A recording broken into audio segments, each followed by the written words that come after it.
Boa tarde, queridos amigos, queridas amigas. Hoje nós vamos estudar uma palavra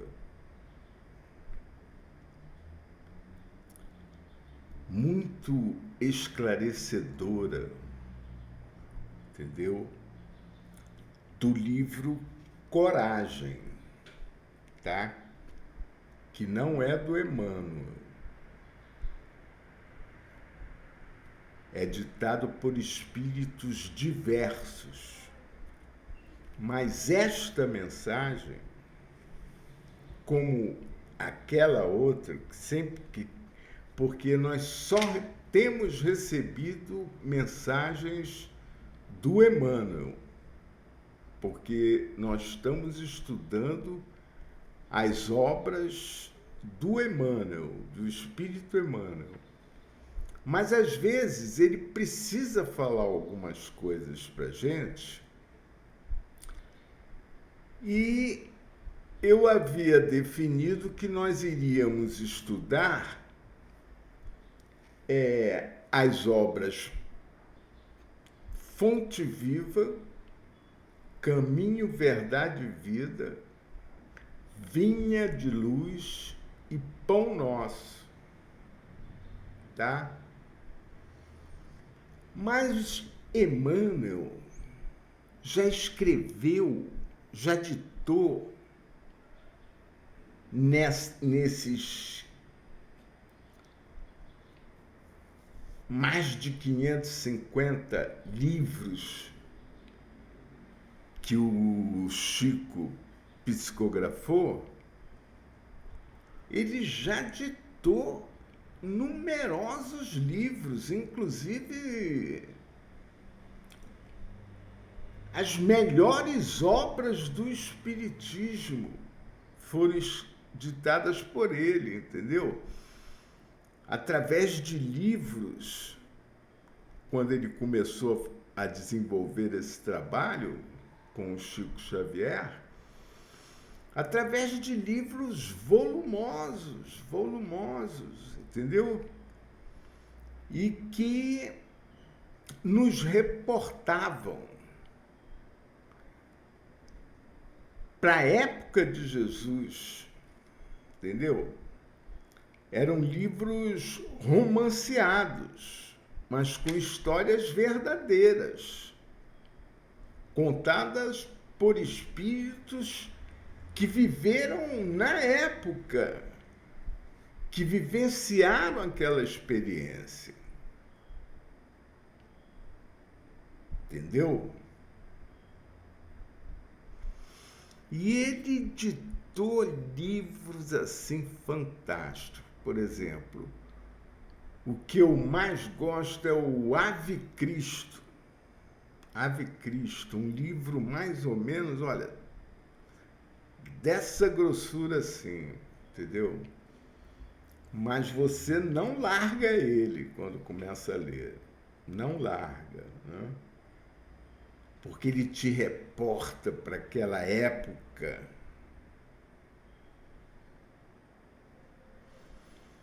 em que Cristo teve o seu ministério, entendeu? Para aquela época de Cristo, onde os judeus eram dominados pelos romanos, onde o Império Romano reinava no mundo, no planeta, praticamente. Entendeu? Então, é um livro muito bonito. Olha, inclusive eu recomendo para vocês que estiverem interessados ou se interessarem pela doutrina espírita, a lerem Ave Cristo,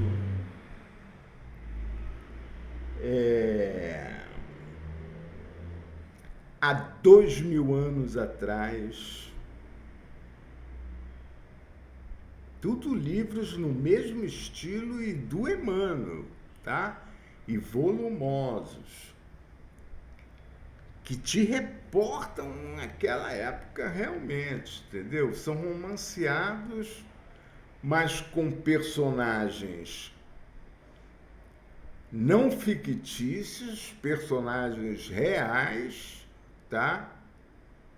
E tudo é relatado por espíritos que, como eu já falei, vivenciaram aquela época, né? Então tem o Ave Cristo, tem o há 2000 anos atrás, tem o 50 anos depois,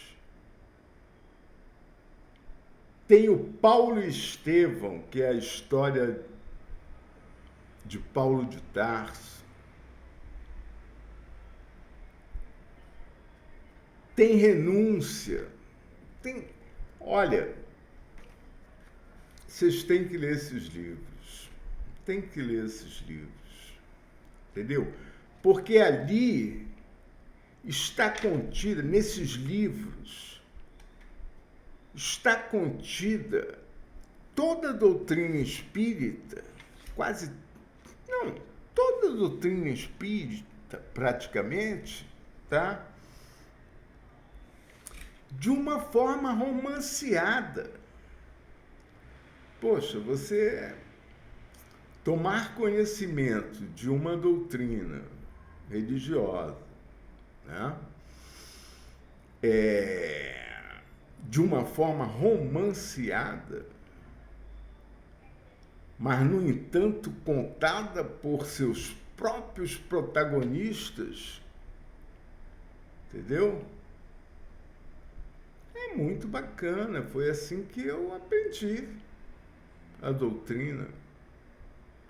E depois me interessei e dei prosseguimento a outras leituras, né?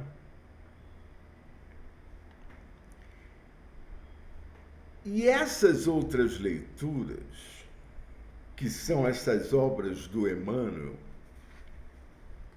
tá? Essas 4 obras que nós nos propomos a estudar,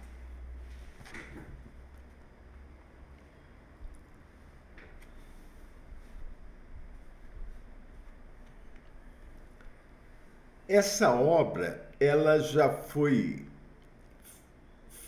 feita de outra maneira, tá? Foi percebido que nem todas as pessoas, as criaturas, pegam um livro do começo até o final, principalmente se ele for volumoso, longo, grande, entendeu? Eles pegam e às vezes abandonam pela metade, entendeu? Mas a espiritualidade está preocupada em divulgar realmente, ensinar realmente, tá? A doutrina para nos aprimorar, né? Para aprimorarmos os nossos espíritos, não é mesmo? Então eles passaram a fazer, o Emmanuel passou a fazer esse tipo de obra, tá? Que são livros que possuem capítulos pequenos com mensagens elucidativas sobre determinado tema, né? Porque daí não vai tomar tanto tempo das pessoas, como nós já sabemos e eu já falei para vocês, não passa de 2 páginas, não passa de 2 páginas. Apesar de ter um conteúdo imenso nessas 2 páginas. Apesar de muita coisa ser tratada nessas 2 páginas. Entendeu? Então eles passaram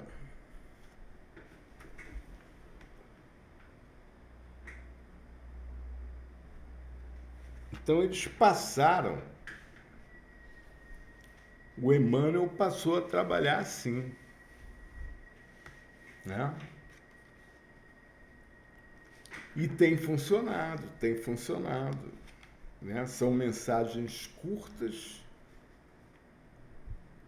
de conteúdo valiosíssimo, super esclarecedor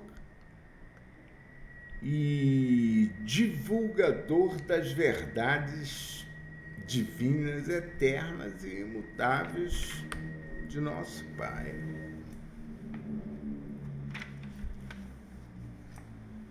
Então ele passou a trabalhar assim. E hoje nós vamos... Bom, pois é, não sei até se já falei para vocês, hoje, acho que já, a palavra que nos saiu do meu Evangelho no Culto do Lar, a palavra que eu pedi, ela veio através do livro Coragem, que vocês já conhecem. Aqui está assim, espíritos diversos. Mas a mensagem que nós vamos estudar é de Emmanuel. Emmanuel, olha aqui. Emmanuel, tá vendo? Tá? Então, nós vamos estudar o capítulo 11, tá? Intitulado Confiança Recíproca, do livro Coragem,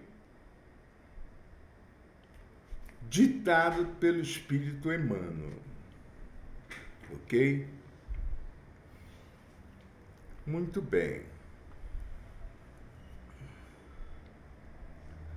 Olha, vamos prestar atenção nesse título, olha só. Confiança recíproca.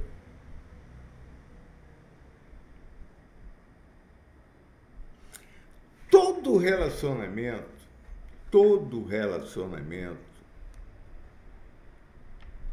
que se estabelece entre as pessoas, ela tem que ser de confiança recíproca. Porque, sim, confiança recíproca. O que seria confiança recíproca? Um tem confiança no outro. Por exemplo, relacionamento entre um casal, tá? Os dois, um confiam no outro. Existe uma confiança recíproca que mantém a união deles. A união deles é mantida, tá? Pela confiança recíproca. Porque se acabar essa confiança, se houver alguma falha nessa confiança recíproca, se um dos cônjuges, por exemplo, né,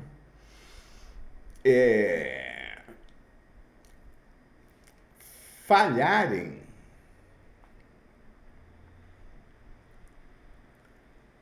nessa reciprocidade, tá?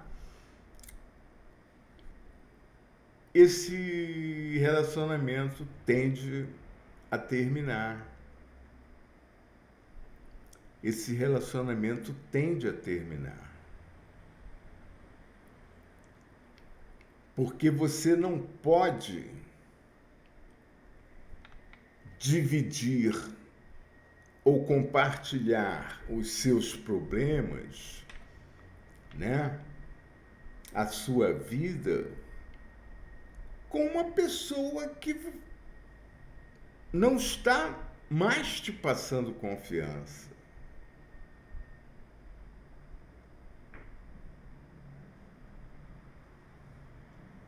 Correto? Então, todo relacionamento é baseado na confiança recíproca. E o mesmo acontece na nossa relação com Deus. Tá?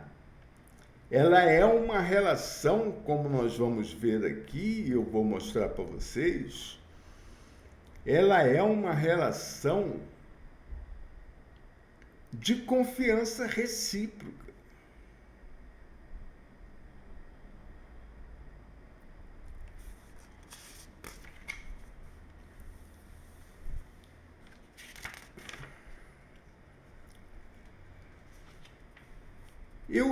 Eu vou pegar o último parágrafo aqui, tá? Para começar a estudar o assunto. Nós já começamos a estudar, né? Mas para eu então começar a ler a mensagem, parágrafo por parágrafo,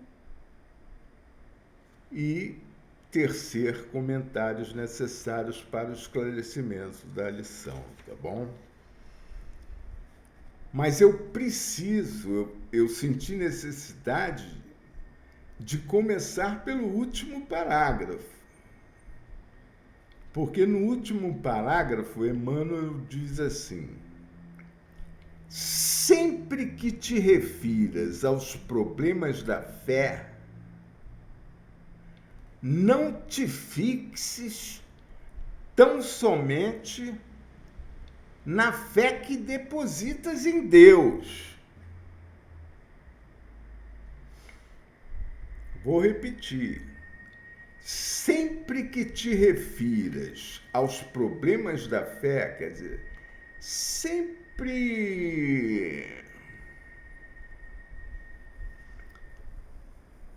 que se falar em fé, tá?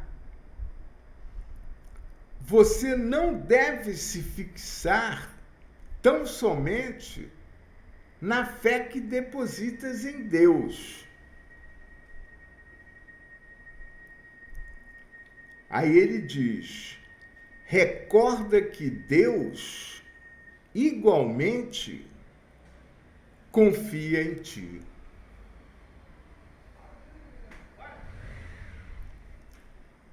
Sempre que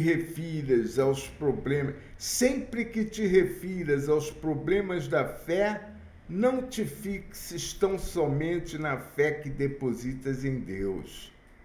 Recorda que Deus igualmente confia em ti.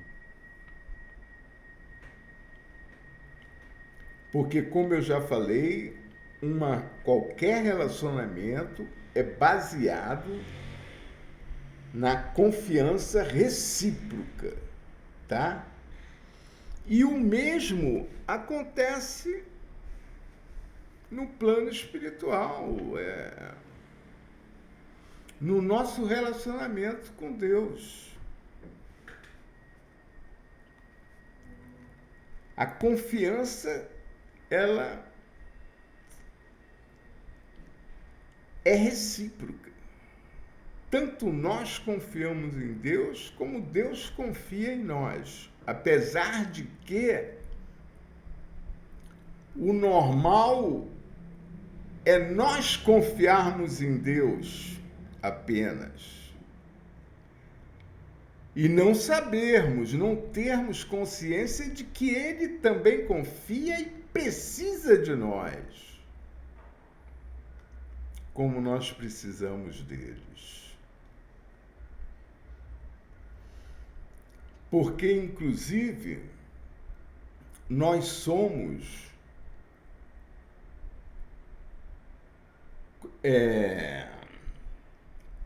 co-construtores do universo, né? Nós somos cooperadores de Deus na construção do universo, em toda a sua plenitude, né? Em toda a sua plenitude. em termos de evolução espiritual das criaturas, como também em termos de construção do universo físico. Físico, que eu digo, essa matéria que até então a gente conhecia como sendo matéria, né? Mas hoje em dia, devido à física quântica, nós sabemos que a matéria não existe. Só existe energia. Então, a matéria visível, sólida, que a gente conhece, como, por exemplo, a minha escrivania aqui, o abajur, o microfone, tá?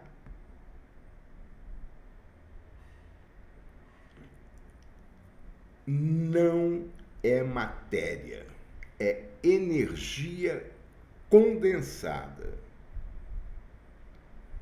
Então, a matéria visível é energia condensada.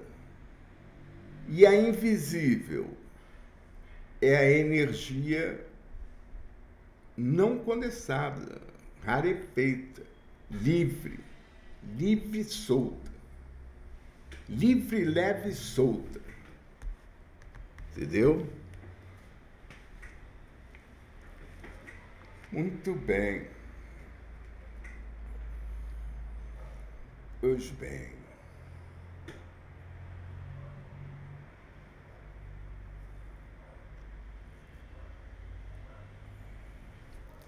Então vamos ler a palavra e vamos começar a tecer alguns comentários aqui, né? Deixa eu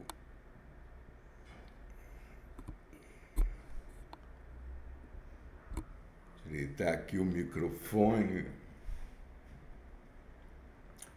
Olha, Emmanuel nos diz assim: confiança recíproca. Muitos companheiros da Terra se declaram indignos de trabalhar na seara do bem,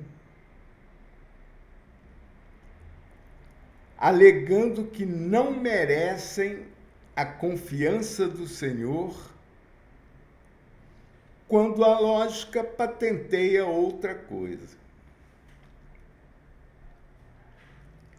Então ele está nos dizendo que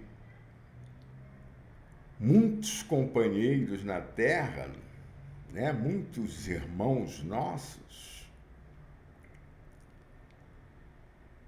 se declaram, se acham indignos de trabalhar na seara do bem. O que é? Trabalhar na seara do bem é trabalhar na prática do bem, na prática da caridade, porque o bem é a caridade. Fora da caridade não há salvação para mundo algum. Fora da caridade não há salvação para mundo algum nesse universo. Entendeu? Porque é a caridade que contorna tudo, que resolve todos os problemas. O que é a caridade? A caridade não é a ajuda ao próximo, o socorro ao próximo, amar ao próximo e etc. Então,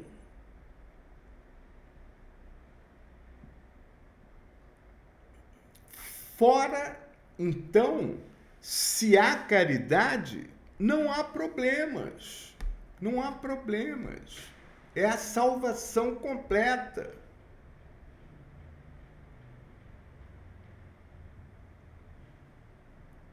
Porque qualquer problema que um irmão venha a ter, a caridade vai salvá-lo, vai ajudá-lo, vai solucionar os seus problemas.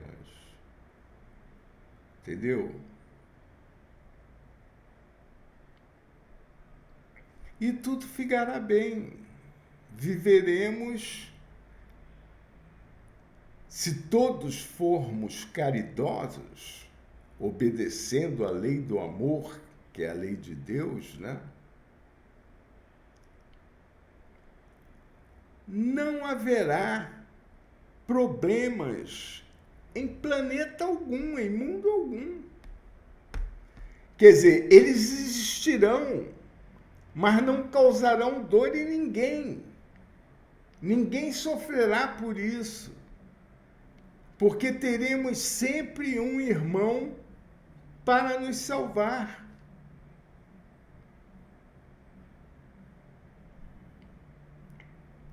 Não é Deus, quer dizer, é Deus que nos salva, tá?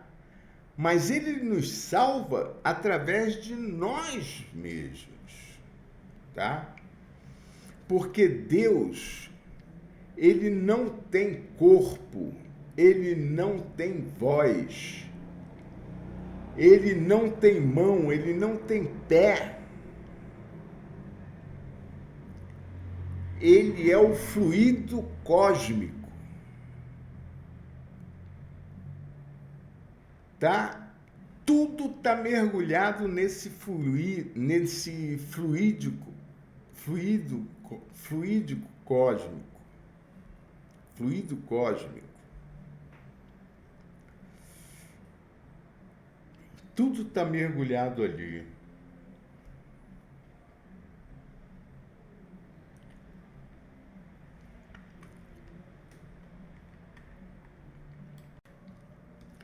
Então, gente,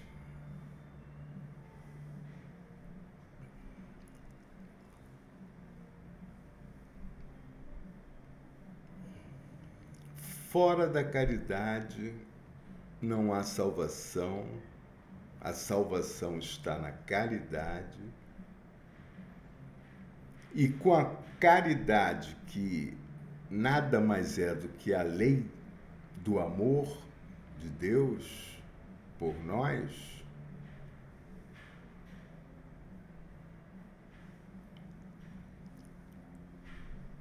é quem nos salva. É quem nos salva. Porque, como eu estava falando,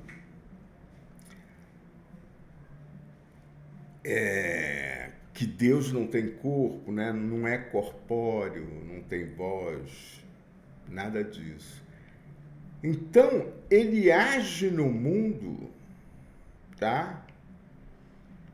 Através de nós mesmos, que somos cooperadores dele na construção do universo e na evolução do universo.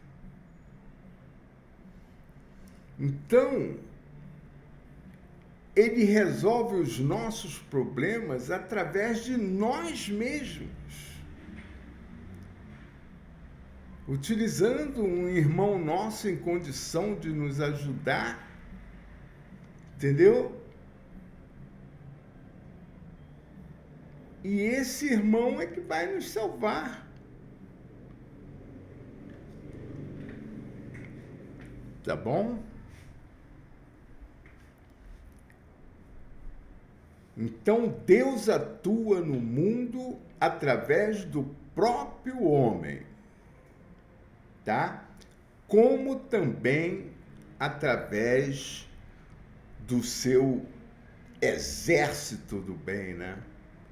Dos seus mensageiros, de toda a espiritualidade existente, né? E nós que vivemos na Terra,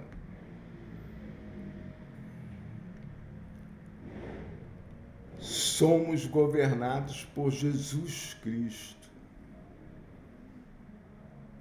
certo? Então nós temos que ter um relacionamento não só com Deus, como com Cristo também. Porque na terra quem governa é Jesus Cristo. É Ele que controla tudo, Ele que planeja tudo e estabelece tudo que deva ser feito no planeta. Entendeu?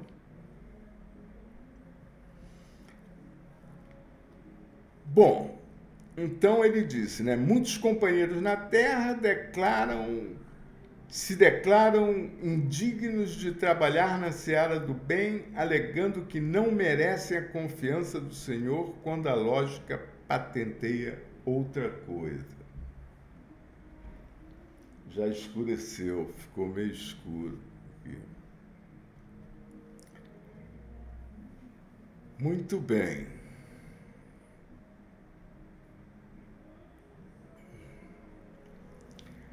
Aí ele começa a nos mostrar como a lógica patenteia outra coisa, torna patente outra coisa.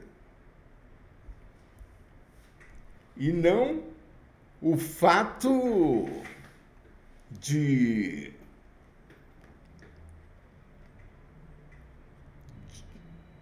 não termos a confiança do Senhor para atuar na seara do bem.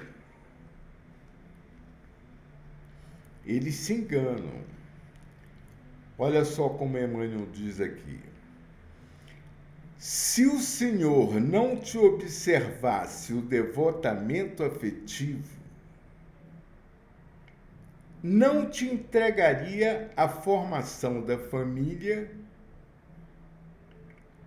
em cuja intimidade criaturas diversas te aguardam carinho e cooperação.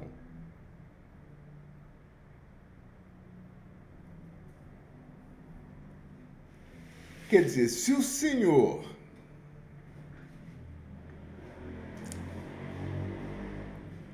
não conhecesse, afinal de contas, ele é nosso Criador, né?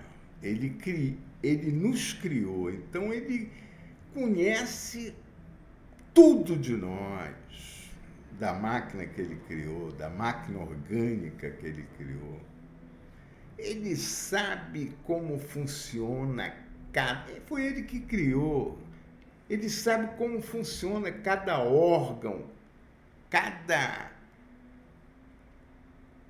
a tua psique, como ela funciona, os teus pensamentos. Ele te conhece totalmente, por completo.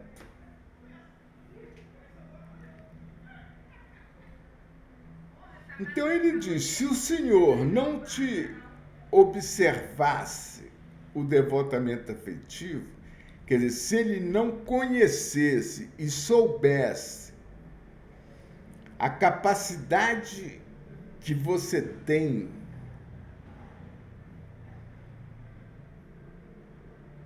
de devotamento afetivo, tá? Por um filho, por exemplo, poxa, o devotamento de uma mãe e de um pai por um filho é muito grande. Olha, é um devotamento tão grande que eu já vi quando eu morava lá no Flamengo. Eu morava na Marquês de Abrantes, e lá na Marquês de Abrantes tem a estação do metrô do Flamengo. E lá tem o Morro Azul. É um morro pacato. Tem movimento de drogas lá. Só isso, mas é um morro pacato, não é um morro violento, nunca foi, tá? Mas quando eu era rapaz ainda lá, a polícia entrou no morro atrás de um traficante. O nome dele era até russo, não sei nem se está vivo ainda, né? Ele era russo, ele era louro, a mãe dele também era loura, entendeu? Mas eles eram favelados. E eu vi a mãe dele se meter na frente da polícia e levar um tiro no lugar dele, mas não deixar o filho, que é um criminoso, tal é o amor de uma mãe, parecido com o de Deus, né? Incondicional para com todas as suas criaturas. Ela se colocou na frente do tiro e levou o tiro. Ela não morreu, porque o tiro pegou no braço, mas ela salvou e permitiu que o filho dela se evadisse do local e conseguisse fugir, entendeu? Isso é um amor de uma mãe. Agora, imagina o amor de Deus, né? Então, Deus sabe dessa nossa capacidade afetiva para com os filhos, para com o filho, né? Porque se ele não soubesse, não nos entregaria a formação de uma família, em cuja intimidade, quer dizer, em cujo núcleo, em cujo lar, né? Seus parentes, quer dizer, criaturas diversas, seus parentes te aguardam carinho e cooperação e compreensão, amor, tudo.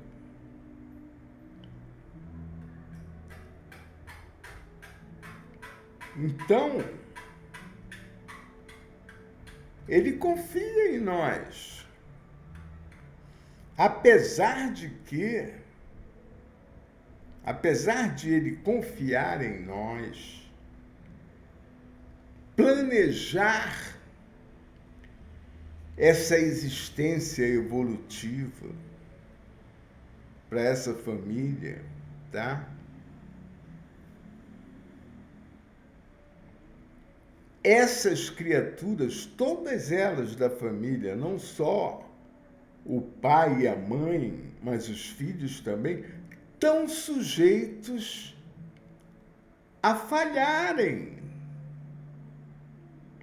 naquilo que eles se comprometeram a fazer lá no alto.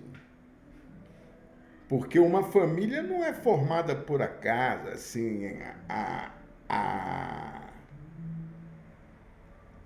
uma família não é formada assim a granel, pegando um elemento aqui, outro ali, uma pessoa aqui, outra aqui. Não. A formação de uma família exige um planejamento muito sério, muito sério. Porque, inclusive, está muito difícil encarnar. Está muito difícil. A fila é muito grande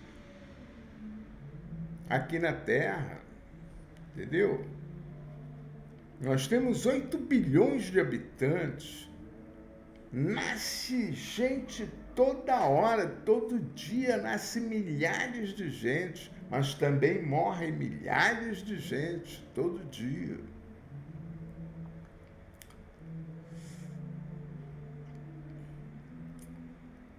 Mas então, apesar de ele conhecer o nosso devotamento afetivo, a nossa capacidade afetiva, e planejar a a encarnação dessa família para o desenvolvimento das criaturas dessa família, né? Nós estamos sujeitos a falhar. Mas a providência divina não vai desamparar ninguém na falha do outro. Entendeu? Não é porque a mãe ou o pai falhou que o filho vai ficar desamparado. Não, se não deu certo, a providência divina entra em ação e resolve o problema. Ela dá uma solução harmoniosa e em ordem divina para resolver aquele problema. Entendeu? Mas continuando.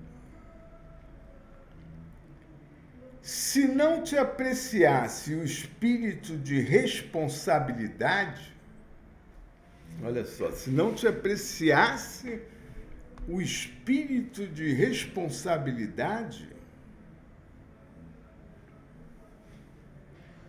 não te permitiria desenvolver tarefas de inteligência através das quais influencias grande número de pessoas. Poxa, Ele é Deus, nós somos filhos deles, e Ele ama cada filho seu.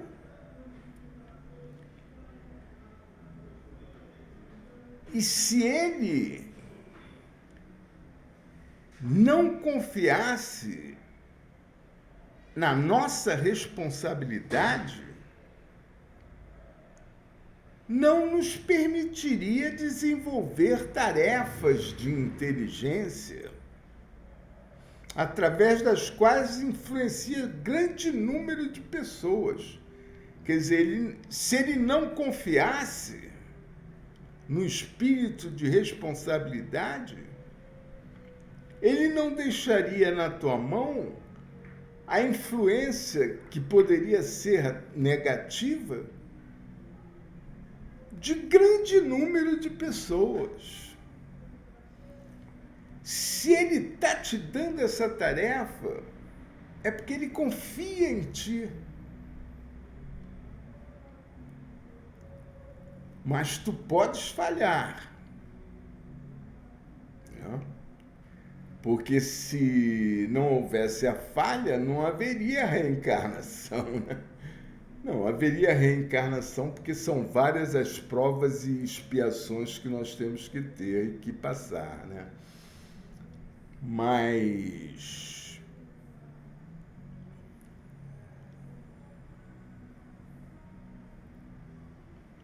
se ele não confiasse,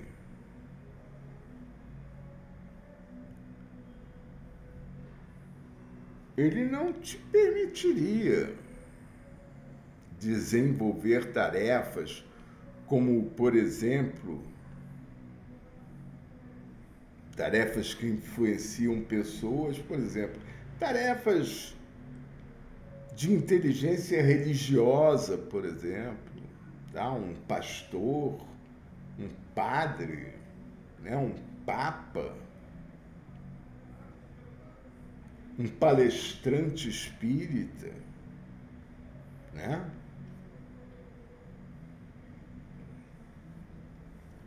Ele não permitiria que isso acontecesse se ele não confiasse na gente. E ele continua: se não acreditasse em tua nobreza de sentimentos, não te induziria a sublimar princípios e atitudes na realização das boas obras com as quais aprendes a estender-lhe no mundo o reino do amor. Olha só.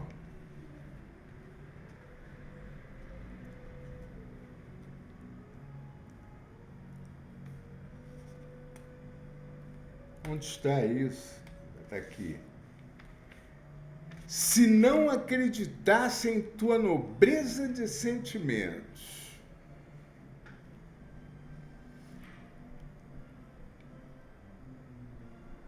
Quer dizer, ele conhece a gente e sabe que nós somos capazes de muita nobreza de sentimentos. Mas nunca nos esqueçamos que podemos falhar, né? Podemos falhar. Senão não existiria a reencarnação referente a expiações e provas. Tá? Não existiria. Porque a gente não ia falhar. Então não haveria expiação nem prova nenhuma a realizar. A encarnação seria diferente. Ela seria para desenvolvermos coisas positivas para o mundo, tá? Mas não para resgatar débitos contraídos em existências anteriores. Correto?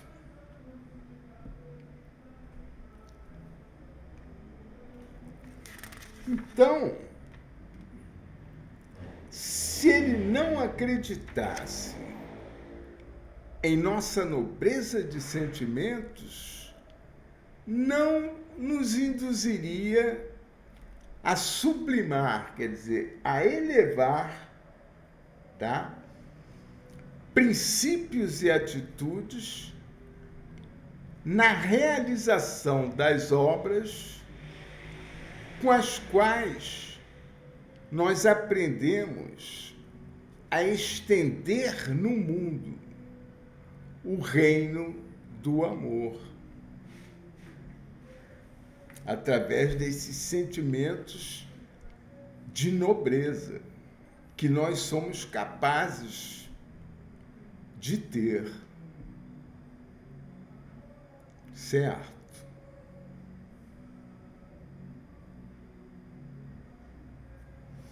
E ele continua.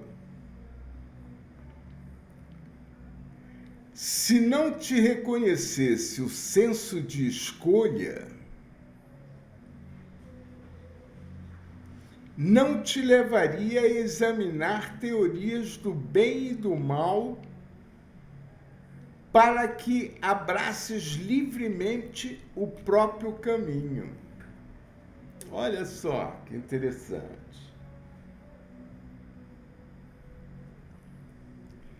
Se ele não reconhecesse em nós o senso de escolha, de saber escolher, né? Não nos levaria,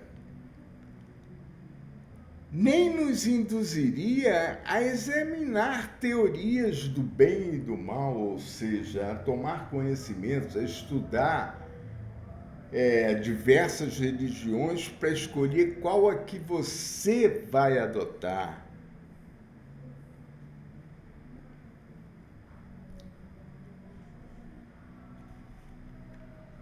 Se não te reconhecesse o senso de escolha, não te levaria a examinar teorias do bem e do mal. Quer dizer,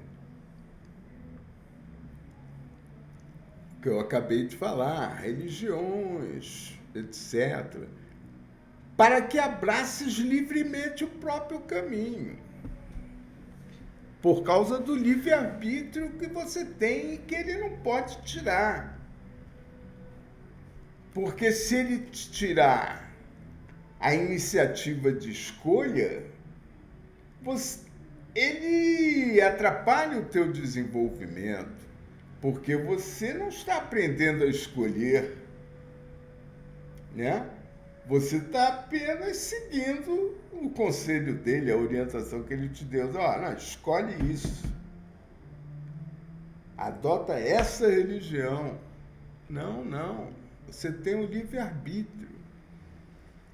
E ele acredita no teu senso.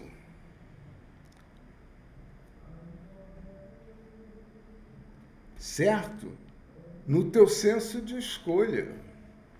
Então ele te deixa livre para você escolher o próprio caminho.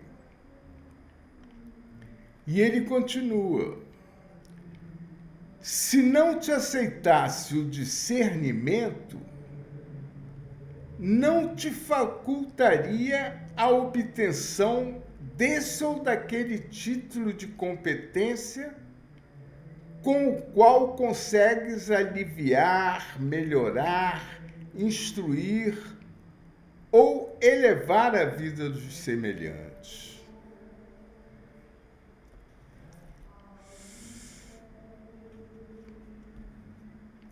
Então, olha só, se ele não aceitasse o nosso discernimento, quer dizer, não soubesse que nós somos capazes de discernir entre o bem e o mal, ele não nos facultaria, quer dizer, não nos daria a opção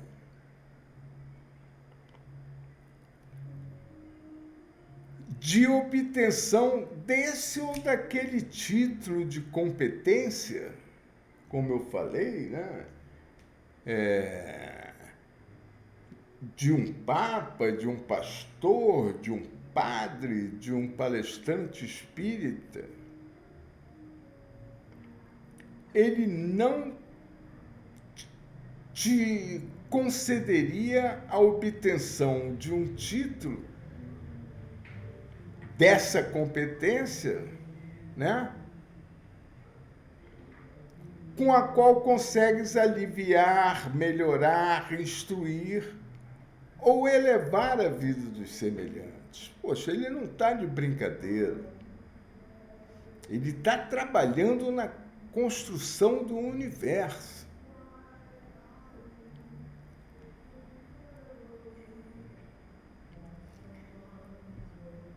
E ele só tem a nós a contar para isso. Há mais do que ele, né? Além dele, só nós e a espiritualidade que ele pode contar. Entendeu?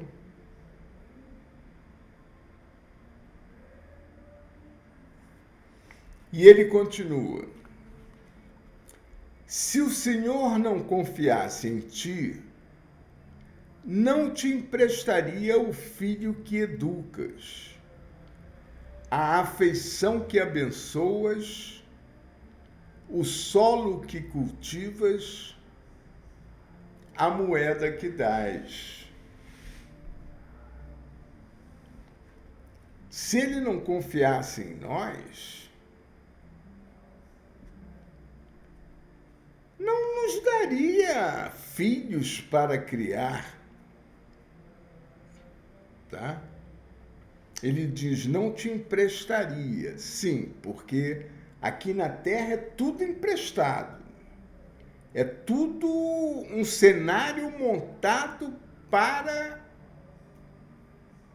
promover o nosso desenvolvimento, para que a gente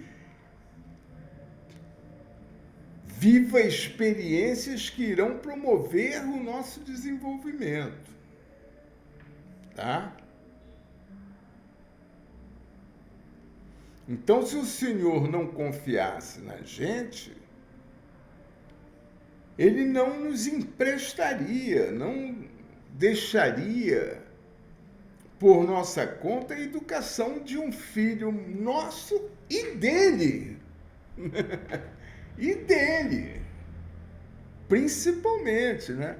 E ele ama esse filho muito mais do que nós o amamos. Muito mais. Nós não conseguimos nem imaginar o amor de Deus por nós. Não dá para imaginar. A gente conhece o de uma mãe, o de um pai, mas o de Deus não dá para imaginar. Inclusive, numa palestra que eu ouvi do Haroldo Dutra, ele disse o seguinte, que o amor de Deus é assim, ó. Deus ama o verme tanto quanto o anjo que o representa junto ao verme.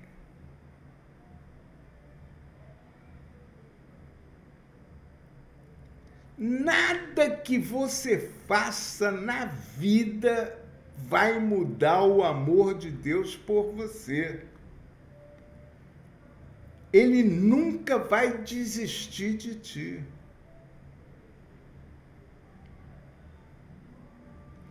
Tu pode ser o maior criminoso do mundo. Nada vai alterar o amor dele por esse filho. É por isso que eu digo que a gente não tem condições de ter noção do amor de Deus por nós. Nós não temos condições. Não temos condições. Pode ter certeza disso. Nem os próprios espíritos que escrevem para a gente, que ditam esses livros, essas obras para a gente, muitas coisas eles também não sabem. Porque não é lícito para eles tomarem conhecimento daquilo. Deus acha que não é para eles saberem daquilo. Ele revela só até onde deve. Entendeu?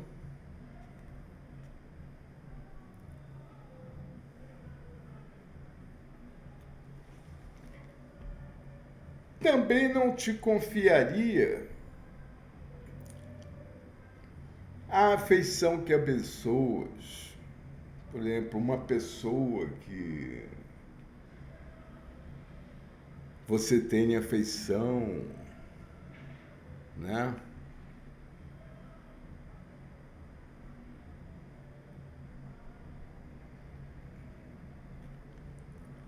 Ele não colocaria na tua mão essa pessoa.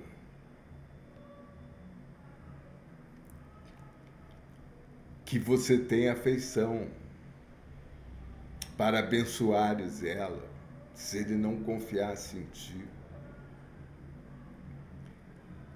O solo que cultivas, ele não te daria. Não te daria, não. Não te emprestaria. Não podemos esquecer isso. Aqui é tudo emprestado, a gente não vai levar nada. Tá? Não emprestaria o solo que cultivas, nem a moeda que dás. Nem a moeda que dás. Se ele não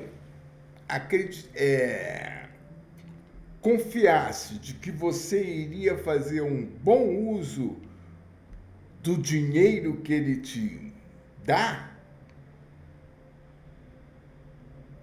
em prol não só de você, da sua família, como do seu próximo, ele não te daria. Ele te dá porque ele confia em ti. Olha quanta confiança, olha quanto Deus espera de nós E nós não estamos nem preocupados com isso, né? Com o que ele espera de nós. Nós queremos é o que ele pode nos dar, o que ele nos dá.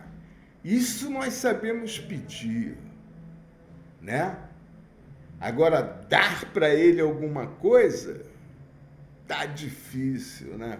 Nesse mundo aí que nós conhecemos, do jeito que tá difícil. Mas também não tá tão difícil assim, não, entendeu? O mundo tá bem melhor do que antes.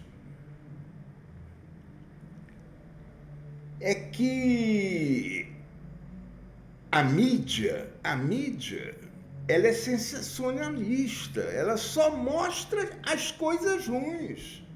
Você já viu na televisão algum bem ser mostrado? Muito raramente, muito raramente. Muito raramente. Só quando eles querem dar um showzinho, né? No jornal deles e tal, né? Aí eles dão um showzinho, entendeu? Mas geralmente eles só mostram aquilo que é ruim, o que é até bom, porque promove o desenvolvimento do planeta, né? Eles mostrando o que está acontecendo de ruim é muito bom para a gente, porque leva os nossos governantes a tomarem atitudes para resolver o problema, né? Então é também por isso que eles têm a tendência de mostrar mais as coisas ruins do que as coisas boas. Porque as coisas boas estão boas, não precisam de atenção. Por isso que eu digo, quando eles mostram alguma coisa boa, é algum showzinho que eles estão dando ali, entendeu? É algum showzinho que eles estão dando ali. Mas existe, o mundo está melhor do que antes. Existe muita gente boa nesse mundo.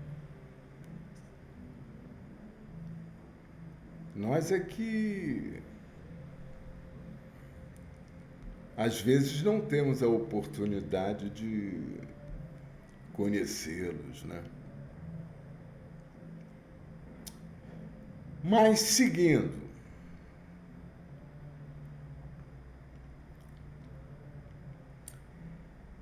ele diz, olha, não cai uma folha de árvore sem que o Pai o queira. Ensinou-nos quem? Jesus. Não cai uma folha de árvore sem que o Pai o queira.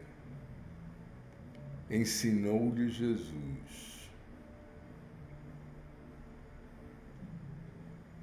Então, está tudo sob controle. Se Jesus falou que não cai uma folha de árvore sem que seja permitido por nosso Pai, está tudo sob controle. Inclusive aquele controle que eu te falei, quando nós falhamos no plano evolutivo, ele vai lá e toma providência, cara. Ele toma providência, ele não vai desamparar o filho dele por causa do erro do outro. Não vai.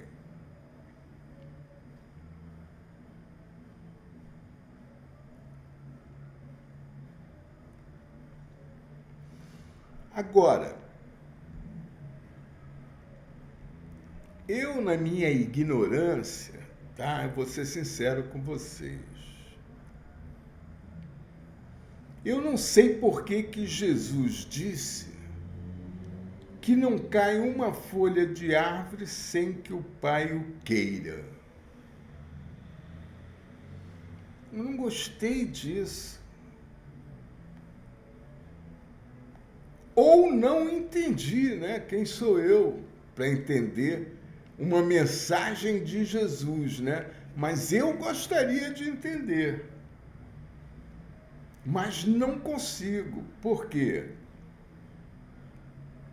Não cai uma folha de árvore sem que o pai o queira. Mas o pai não vai querer nunca o nosso mal. Ele só quer o nosso bem. Não é mesmo? Essa é a lógica. Então,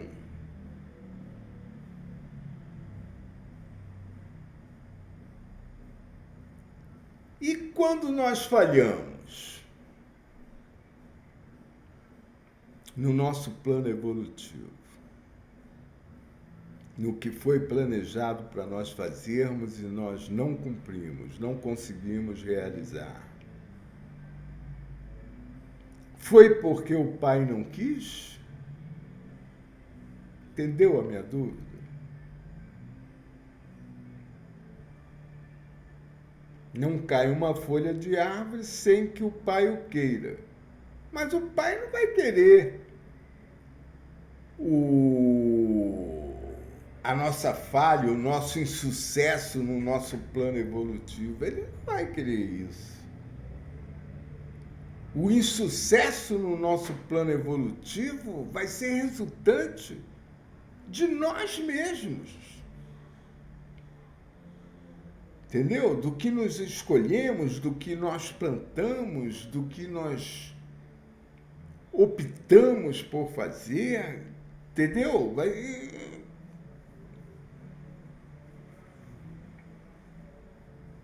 Não é porque o pai quis. Fomos nós que erramos. Então vocês me desculpem, tá?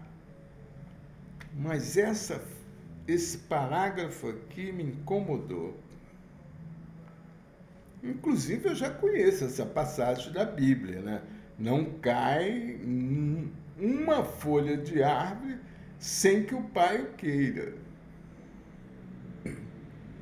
Isso é uma passagem da Bíblia, mas que me incomoda. O entendimento, tá? Me incomoda.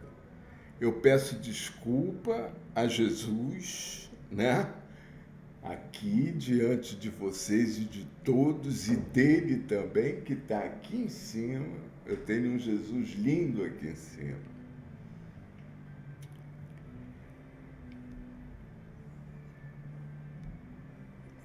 Que ele me desculpe, mas ou ele me esclarece, ou eu vou continuar com essa dúvida, porque para mim não está claro. Bom, mas vamos deixar isso para lá. Vamos ver se isso tem alguma coisa a ver com o próximo parágrafo. Aí ele continua. Toda possibilidade da criatura na edificação do bem é concessão do Criador.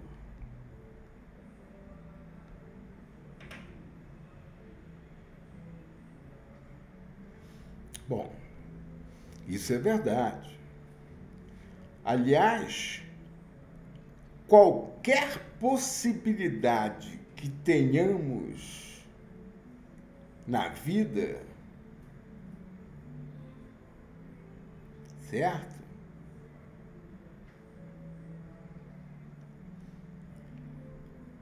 Quando na edificação do bem, é sempre uma concessão que o nosso Pai nos dá.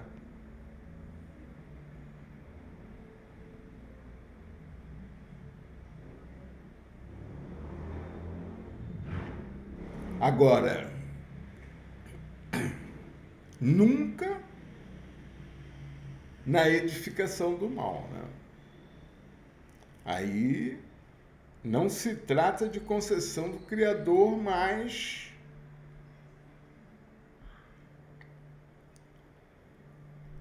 atitude nossa, escolha nossa, né? E pela qual vamos sofrer e pela qual vamos sofrer consequências negativas. E ele continua: o crédito vem do Pai Supremo. Ele aqui, vou ler por inteiro, aqui, ó. O crédito vem do Pai Supremo. A aplicação com as responsabilidades consequentes diz respeito a nós.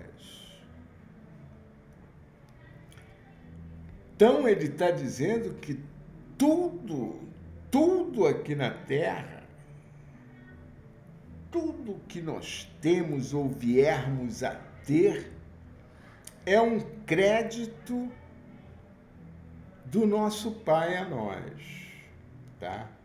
É um crédito do Pai Supremo.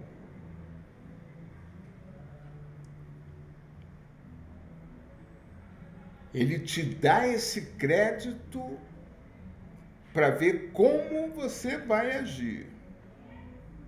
Ele quer que você haja bem. Por isso ele te dá o crédito. Ele até acredita. Muitas vezes, dependendo da criatura, né? Ele até acredita que esse crédito vai ser bem utilizado, né? Mas tudo pode acontecer. Então ele diz: o crédito vem do Pai Supremo, mas a aplicação do crédito com as consequentes responsabilidades, aí vai ser problema nosso.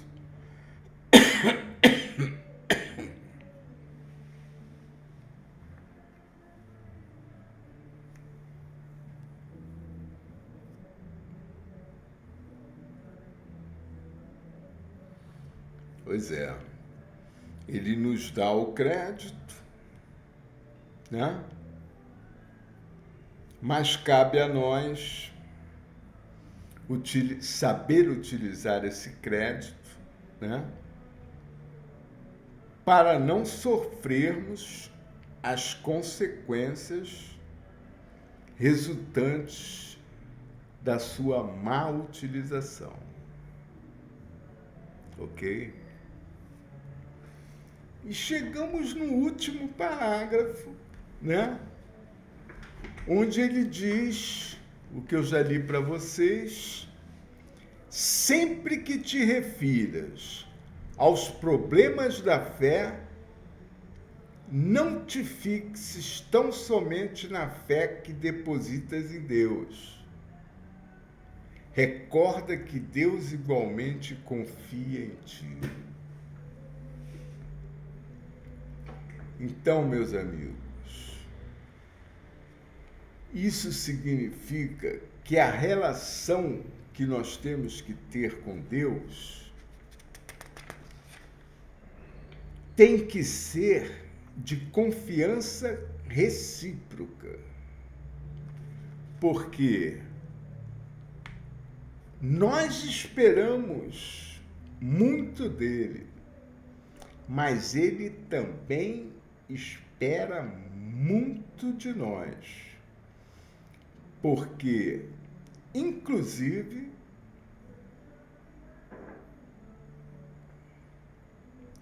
ele confia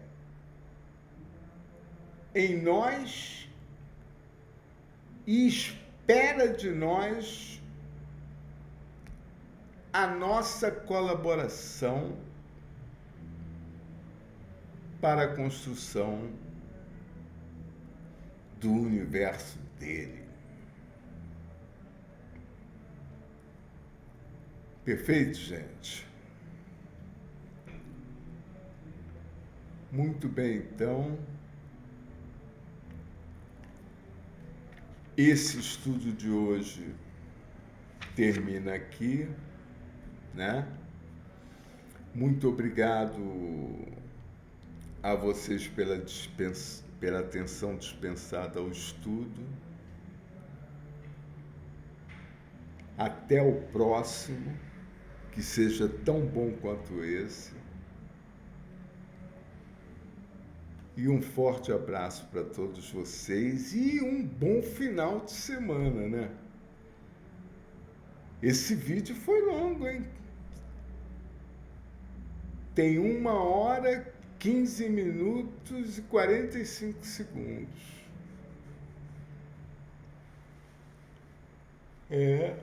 Tomara que